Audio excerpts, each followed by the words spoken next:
GDR news, ఇది సామాన్యుని గళం. AP CPS employees welfare association నాయకులు వంకీపురం పవన్ జన్మదిన వేడుకలు మంగళవారం నగరంలో అత్యంత వైభవంగా జరిగాయి. ఈ వేడుకల్లో సిపిఎస్ అసోసియేషన్ సభ్యులతో పాటు కళ్యాణకట్ట ఉద్యోగులు భారీ సంఖ్యలో పాల్గొని పవన్ ను గజమాలతో ఘనంగా సన్మానించారు. జన్మదినం సందర్భంగా పవన్ పలు సామాజిక సేవా కార్యక్రమాల్లో పాల్గొన్నారు. మొదటిగా నేతాజీ సుభాష్ చంద్రబోస్ ఆవాసీయ బాలికల వసతి గృహం వద్ద విద్యార్థులకు అన్నదాన కార్యక్రమం నిర్వహించారు. అనంతరం రుయా హాస్పిటల్ వద్ద సుమారు 500 మంది పేదలకు, రోగుల సహాయకులకు అన్న వితరణ చేశారు. అనంతరం ఉద్యోగ మిత్రుల మధ్య కేక్ కటింగ్ కార్యక్రమం నిర్వహించారు. ఈ సందర్భంగా వంకీపురం పవన్ మాట్లాడుతూ ఉద్యోగ సోదరుల ప్రేమ అభిమానాలను పొందడం తన పూర్వజన్మ సుకృతమని భావోద్వేగానికి లోనయ్యారు.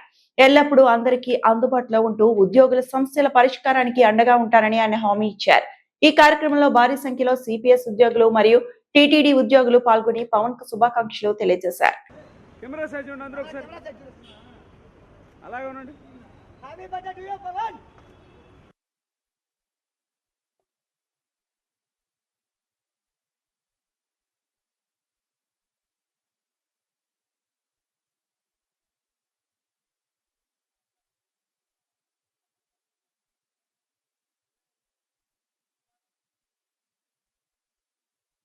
అలాగే ఉన్నాడు సార్, రెడీ సార్,